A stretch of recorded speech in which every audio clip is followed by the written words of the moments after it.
Há muito tempo, há muitos meses, nós temos trabalhado o saltério, desde que nós paramos uma longa série de quase 2 anos, orando em. Talvez vocês lembrem que nós trabalhamos aí um bom tempo, orando em Gênesis, orando em Êxodo, orando em Números. Aí nós fomos, cada oração que a gente encontrava nesses livros, nós parávamos e analisávamos a oração e fomos à frente. Eu penso que nós chegamos em 2 Samuel, uma dentada bem grande aí na Bíblia. E nós então nos voltamos para o saltério e temos trabalhado há muitos meses o livro de Salmos. Quem estava aqui, por acaso, quarta-feira passada? Faça um sinal, só para eu ter uma ideia daqueles que estavam, um número significativo. Naquela ocasião, nós trabalhamos a primeira sessão do Salmo 31. Eu queria que você se voltasse para este poema, Salmo 31. Um cântico riquíssimo, com lições preciosas para a minha e para a tua vida.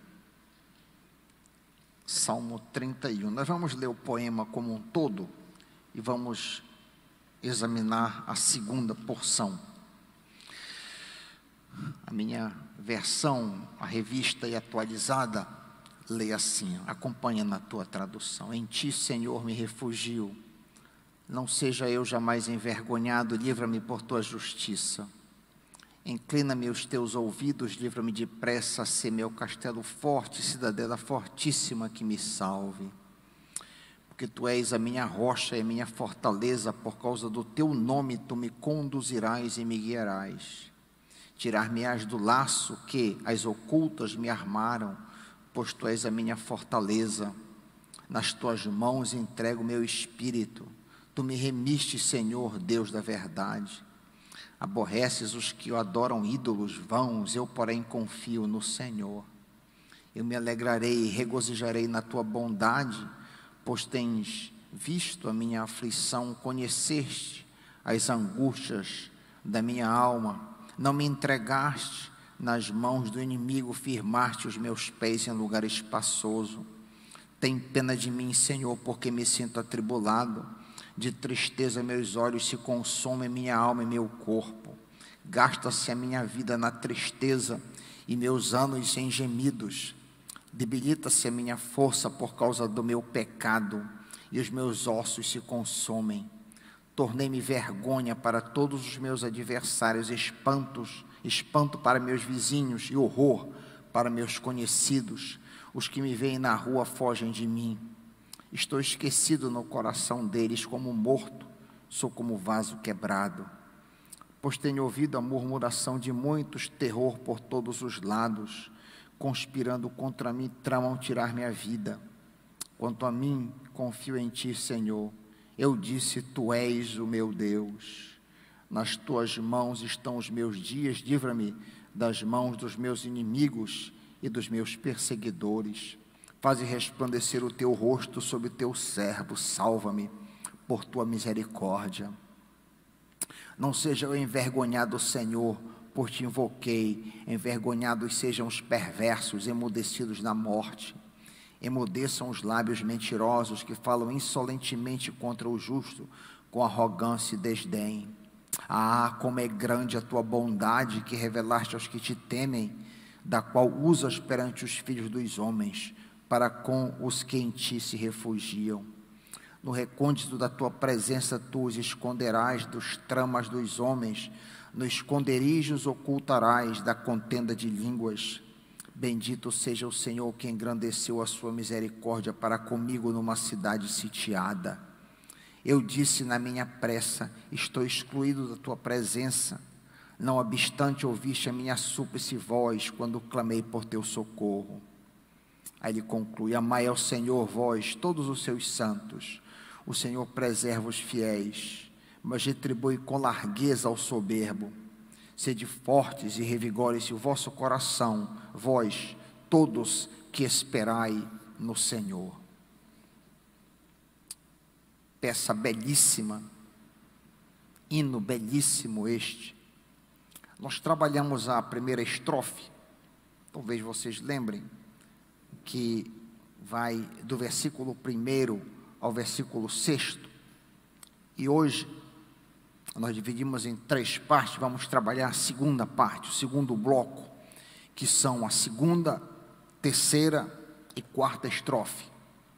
A segunda estrofe vai do versículo 7 ao 8, apenas 2 versículos. A terceira, do versículo 9 ao 13, e a quarta estrofe, versículos 14 ao 18.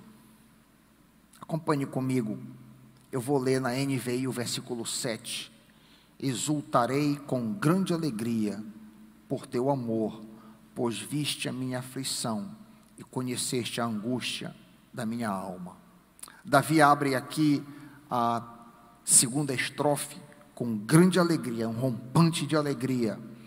Isso a gente pode ver pelas suas palavras: exultarei com grande alegria. Na outra versão que eu tenho aqui, versão da Revista e Atualizada, diz: me alegrarei e regozijarei. Na NVI só diz grande alegria. Que exemplo de adoração Davi está dando para todos nós. Nossos cultos devem ser momentos alegres e jubilosos. Não há nada de errado em bater palmas, levantar as mãos, cantarmos a plenos pulmões e chorarmos de alegria diante do Pai, desde que seja genuíno. O que não pode ser é fingido, mas se houver de fato um coração voltado para o Senhor, não há nada de errado em nós nos alegrarmos grandemente, como Davi se alegra na abertura dessa estrofe. O problema é que, às vezes, nós vemos que alguns crentes se alegram mais com um clube de futebol do que com o Senhor. Às vezes, os crentes se alegram mais com o jogo do que com o Senhor. Obviamente, eu não estou recomendando um culto desordeiro, bagunçado e irracional. Paulo encerra suas diretrizes para a liturgia do culto em 1 Coríntios 14, 40, dizendo: tudo deve ser feito com decência e ordem. Consequentemente, não cabe no culto cristão coisas do tipo berros, histeria, confusão, algazarras, tumultos, alvoroços, gargalhadas e coisas semelhantes. Cair no chão, por exemplo. É interessante que quando eu vejo alguns cultos no qual as pessoas se lançam no chão ou caem no chão, me vem à mente de que Jesus nunca derruba ninguém, Jesus levanta as pessoas. Já parou para pensar nisso? Jesus nunca joga ninguém no chão, Jesus levanta as pessoas do chão. Então, muito estranho alguns cultos que você vê as pessoas tudo jogadas pelo assoalho, em alvoroço e algazarras. Isso não cabe ao culto cristão, não é o que eu estou querendo dizer. O que eu estou querendo dizer é que muitas vezes os crentes dão pulos, choram e esperneiam, não apenas no culto, nesses cultos que eu estou me referindo, mas também diante de coisas terrenas, diante de coisas passageiras, um presente, uma vitória profissional, um aumento de salário e até coisas legítimas como o nascimento de um filho, cura de uma doença, etc. Todavia, nós devemos genuinamente nos alegrar diante do nosso Pai Celestial, como fez Davi. Devemos adorá-lo alegre e livremente. Nosso bom Pai, como Davi fez: exultarei com grande alegria, versículo 7, diante do Senhor. Um outro ponto que se destaca na parte B do versículo 7, você acompanha, deixa o seu texto aberto no seu colo, e você pode acompanhar comigo, é que Davi atribui tudo o que se passa com ele como vindo da parte do Senhor. Não é isso? Na parte B do versículo 7, tu tens visto a minha aflição, tu conheces a minha angústia. O Senhor sabe o que está se passando. Davi diz que Deus conhece os seus apertos. Você tem passado por angústias e apertos, amigo, amiga? É bom sempre ter em mente que ninguém te conhece melhor do que o teu pai. Ele sabe dos teus problemas, ele é teu ajudador. O salmista diz no Salmo 118, versículos 5 e 7, na minha angústia clamei ao Senhor, e o Senhor me respondeu, dando-me ampla liberdade. O Senhor está comigo, não temerei. E me veio à mente, quando meditava nessas circunstâncias de aflição e angústia que o salmista passa, uma grande aflição e angústia que eu passei não muito tempo atrás, e decorei um versículo que se tornou precioso para mim.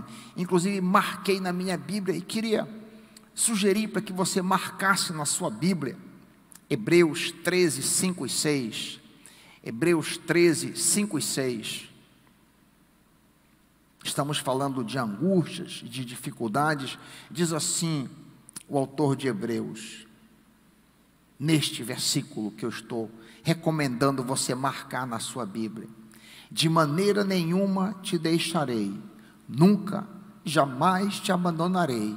Assim posso dizer confiantemente: o Senhor é meu auxílio, não temerei. Que promessa preciosa! Então o Senhor sabe o que está se passando contigo, da mesma forma como o Senhor sabia as lutas que Davi estava enfrentando. O Senhor sabe das tuas lutas, o Senhor sabe das tuas dificuldades, o Senhor sabe das tuas angústias.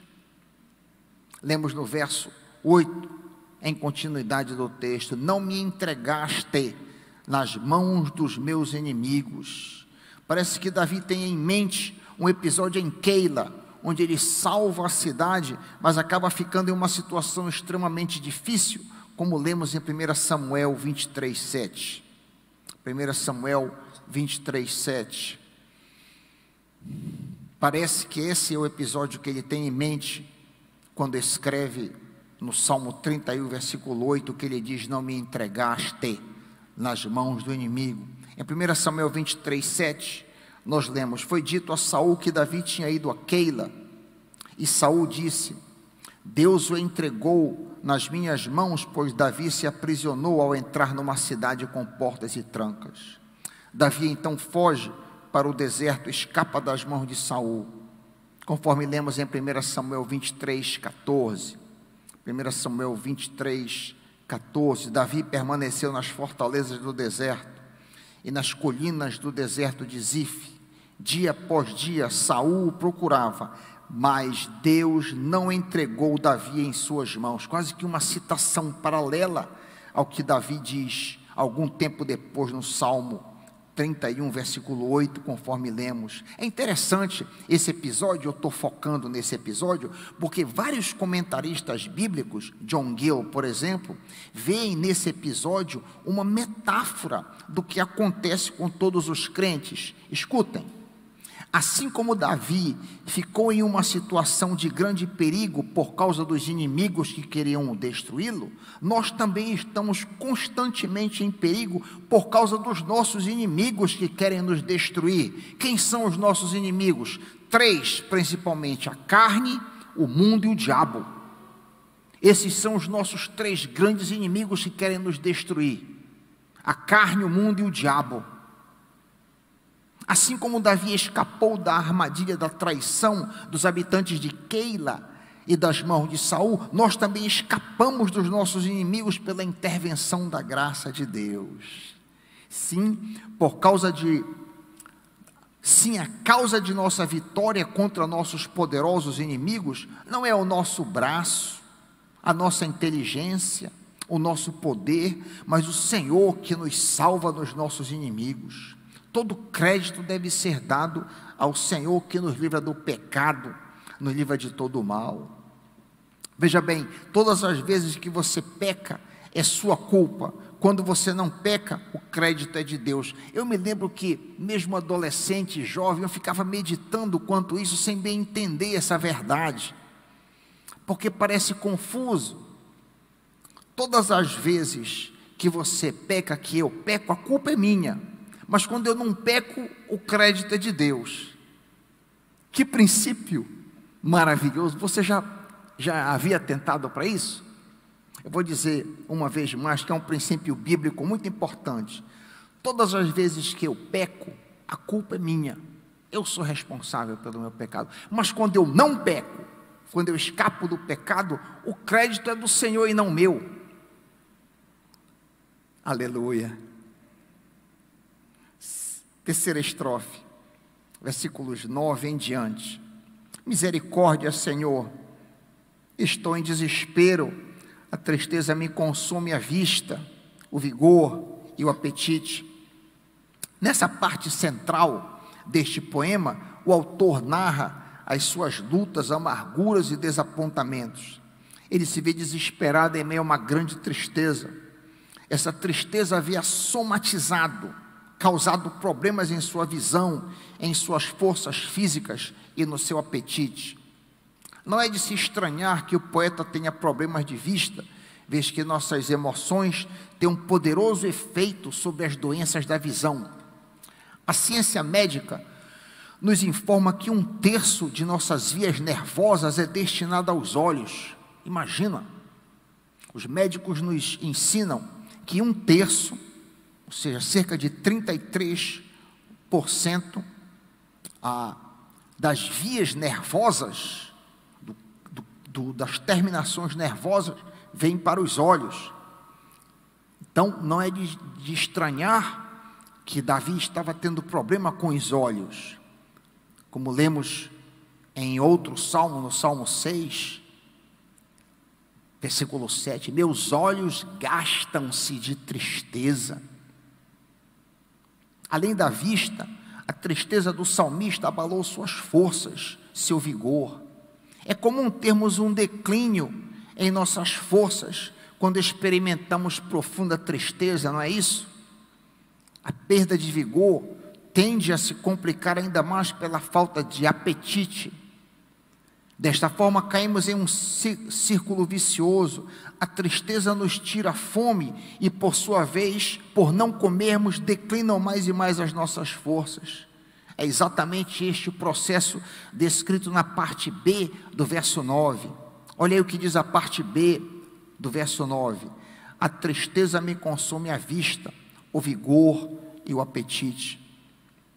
O versículo 10, acompanha comigo, é muito importante neste salmo, pois ele revela a fonte das tristezas e de toda a agonia do salmista. Como é que está traduzido o versículo 10 na tua Bíblia? A NVI diz o seguinte: minha vida é consumida pela angústia, e os meus anos pelo gemido, falta minha força devido à minha aflição, e os meus ossos se enfraquecem. Nota bem que a parte C do versículo 10, tanto pode ser traduzida como aflição, mas também pode ser traduzido como pecado. A expressão hebraica, baoni, pode ser traduzida como devido ao meu pecado, como na revista e atualizada, mas também devido à minha aflição. Qual seria a melhor tradução? Aos que consideram a NVI como uma nova versão infalível, olha aí, cuidado. Eu consultei 11 versões e paráfrases em português e apenas 3 traduzem como aflição, entre elas a NVI, enquanto que as 8 restantes traduzem como pecado. Ainda mais, eu consultei 23 traduções em inglês, e dessas apenas 3 traduzem como aflição, o restante traduz como pecado. E aí então eu queria sugerir, se a tua tradução coloca como aflição, escreve do lado, pecado, é bem mais seguro. Por isso é importante, quando você está na igreja, venha com a sua Bíblia, para você escrever, para você rabiscar, para você crescer, para você poder acompanhar melhor aquilo que nós estamos considerando. Pode colocar asseguradamente a palavra pecado aí no versículo 10, se a sua tradução apresenta como aflição. E aqui no versículo 10 está o motivo de tanto desespero, de tanta angústia, de tantos sofrimentos narrados neste salmo. Davi achava que a fonte de todos os seus problemas era o seu pecado. Qual seria o pecado referido nesta canção? Simplesmente nós não sabemos. O que fica evidente é que o salmista se sentia culpado pelas agruras que vieram sobre ele. Tal sentimento indica que de fato Davi era salvo, pois uma das características fundamentais da nossa salvação é que nós agonizamos quando nós pecamos. Nós nos sentimos mal quando pecamos, é ou não é?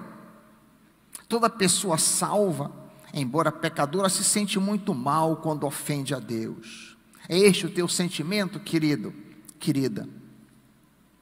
Os 3 versos seguintes, 11, 12 e 13, narram ainda o estado lastimável do salmista. Eu leio na NVI: por causa de todos os meus adversários, sou motivo de deboche para os meus vizinhos e de medo para os meus amigos. Os que me veem na rua fogem de mim. Sou esquecido por eles como se estivesse morto. Tornei-me como um pote quebrado. Que tristeza! Ouço muitos cochicharem a meu respeito. O pavor me domina, pois conspiram contra mim, tramando tirar minha vida. É muito provável que Davi tivesse emagrecido muito, pois vimos no verso 9 que ele perdeu o vigor e o apetite. Podemos imaginar um rei que antes era forte e robusto, agora com uma aparência triste, um rosto cabisbaixo, um corpo magérrimo, um homem esquálido. Neste estado, seus amigos o evitavam, já até considerando que ele pudesse estar com alguma doença mortal ou contagiosa. Tenta imaginar o quadro. Não é à toa que aqueles que antes saudavam o rei agora o evitam. A imagem do pote quebrado aponta para algo inútil, desprezível e indigno, pois um pote estragado para nada mais serve. Neste estado de desânimo e desespero, Davi considera que há tramas no palácio para um regicídio. Que situação terrível! O rei não se sente seguro em sua própria casa. Assim termina a 3ª estrofe. Mas há uma virada. Eu amo essas adversativas. Olha aí o começo da 4ª estrofe. Mais. O quadro é dantesco, mas eu confio em ti. Como são lindas essas adversativas. Mas, porém, todavia, entretanto, a situação pode ser a pior possível, mas eu confio em ti. Podemos estar num beco sem saída, porém, o Senhor me ajudará. Não há escape, todavia, Deus pode prover a fuga. A doença é fatal, entretanto, Deus pode curar. Sempre há esperança na vida do crente, não é, meus irmãos?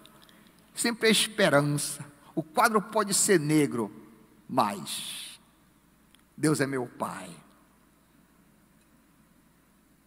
Esta deve ser a nossa postura. Não há saída, mas Deus. Quando meditava nessas adversativas aqui, me lembrei de uma situação terrível que aconteceu na minha casa. Nós não temos experiência com Parkinson na nossa família, ninguém, até onde eu sei. Mas quando meu pai foi diagnosticado com Parkinson, repito, nós não tínhamos. Algumas famílias têm muitos casos, outros casos de diabetes, outros casos de câncer e tal, mas nós não tínhamos experiência nenhuma, então nós não sabíamos como lidar com aquilo. E nós pensávamos que todo o Parkinson era igual. E pelo fato de que a mente do meu pai foi severamente abalada, pensávamos que ele estava com Alzheimer também. E aí então, procura médico para cá. Eu estava lá na Escócia e falei com um grande especialista sobre essa situação. E aqui em Belém também, minha família, atrás de especialistas para tentar entender o que estava acontecendo, né? Porque Parkinson, entendíamos que era tremedeira degenerativa, mas sem nenhuma relação com a mente. Mas nos foi dito que alguns sofrem com problemas mentais também, que sofrem de Parkinson. E aí, naqueles meses iniciais, nós em estado de pânico, sem bem saber o que fazer, como lidar com o papai perdendo a mente. E em uma conversa com a minha mãe, eu disse: olha, isso é irreversível. Eu falei com um grande especialista aqui, um neuro, e ele disse que a situação vai de mal a pior. A mamãe disse: mas eu tenho um Deus que pode resolver isso. E eu fiquei pensando, puxa vida, eu tenho 2 mestrados em teologia, doutorado, então eu não tenho essa fé. Mas a mamãe disse: mas Deus pode resolver o problema da mente do meu pai. E orou, e a mente do papai voltou ao normal. O Parkinson não foi curado, mas a mente voltou ao normal conforme ela teve fé. Mas Deus, mais em ti confio. A situação pode ser difícil, a situação pode ser ruim, pode até ser irreversível, mas Deus. Observe aí o tamanho da fé dele. Mais em ti confio. Ainda parte A. As circunstâncias para Davi são horrorosas. Como disse, o quadro é arrepiador, mas Davi continua confiando no Senhor. Davi não era um crente que só adorava a Deus quando as circunstâncias eram favoráveis. Afinal, é muito fácil louvar ao Senhor quando tudo vai bem, é ou não é? Lembramos de Jó, que adorou a Deus em um momento incompreensível, em meio a uma dor lancinante, em um estado desesperador. Ao perder todos os seus bens e todos os seus 10 filhos, Davi levantou-se, Jó levantou-se, rasgou o manto, rapou a cabeça, jogou-se no chão em adoração e disse: saí nu do ventre de minha mãe e nu partirei. O Senhor deu, o Senhor levou, louvado seja o nome do Senhor. A esperança de um futuro melhor, a esperança em um Deus justo, fazia com que Jó tivesse conforto nessa esperança, nesse futuro. Assim ele diz: eu sei que meu Redentor vive e que no fim se levantará sobre a terra. Vemos nessa esperança também a postura do salmista. Assim deve ser a nossa postura também. Devemos dizer: mas eu confio em ti, como Davi disse. Versículos 15 e 16, ainda na 4ª estrofe. Acompanha comigo no teu texto: meu futuro está nas tuas mãos. Livra-me dos meus inimigos e daqueles que me perseguem. O nosso futuro está nas mãos do Pai. Querido, as nossas vidas não estão à deriva. Os crentes não são barcos ao sabor das ondas. Apesar dos seus muitos adversários, Davi achava que nenhum deles poderia destruí-lo, a não ser que Deus permitisse. A vida do salmista estava nas mãos do Senhor. Não pode ser diferente conosco. Nosso soberano Deus garante que cada detalhe faz cooperar para o nosso bem. Você crê nisso? A Bíblia diz que cada detalhe faz cooperar para o nosso bem. Não é isso que nós lemos em Romanos 8, 28? Sabemos, diz Paulo, que Deus age em todas as coisas para o bem daqueles que o amam. Você atravessa a dificuldade, você que nos acompanha pela internet, você atravessa a dificuldade nesse momento? Eu sei que muitos estão enfrentando situações de enfermidade. Vários da nossa igreja estão enfrentando situações de doenças. Outros enfrentam lutas financeiras. Ainda outros enfrentam batalhas de relacionamento. Não interessa o tipo de problema que porventura você esteja encarando. Se você ama a Deus, fique sabendo que Ele vai fazer com que essas lutas redundem para o teu bem. Deus vai fazer de tal maneira que essas coisas vão cooperar para o teu crescimento. O sofrimento, a luta, a batalha vai fazer com que você fique mais parecida com Jesus, pois o teu futuro está nas mãos do Pai, como lemos as palavras de Davi. Ele está trabalhando para te fazer mais parecida com Jesus. No versículo 16, nós lemos uma expressão não muito comum, mas que aparece em outros textos: faze resplandecer o teu rosto sobre o teu servo, versículo 16. Esta imagem representa um eco da clássica bênção arônica, registrada em Números 6, 24 e 26. Ó Senhor, o Senhor te abençoe e te guarde. O Senhor faça resplandecer o seu rosto sobre ti e te conceda graça. O Senhor volte para ti o teu rosto e te dê paz. O que significa que faze o teu rosto resplandecer sobre nós, que Davi utiliza no versículo 16? O que ele está dizendo é: ser propício a mim, Senhor, ser bondoso a mim, ser favorável a mim. E linkado com isso, nós vemos a profundidade da dependência do Senhor. Ser propício, salva-me por tua misericórdia. Parte final do verso 16, salva-me por tua misericórdia. Algumas traduções, salva-me por teu amor leal. É interessante que tanto no Antigo como no Novo Testamento, a salvação acontece pela misericórdia de Deus e não por méritos próprios. A lei de Moisés foi dada para que o pecador se jogasse na misericórdia de Deus, pois era impossível cumprir a lei. Nada mudou, Deus é o mesmo. Um exemplo disto é visto na parábola do fariseu e do publicano. O fariseu disse: tem pena, ser propício a mim. E Jesus disse que ele foi para casa justificado.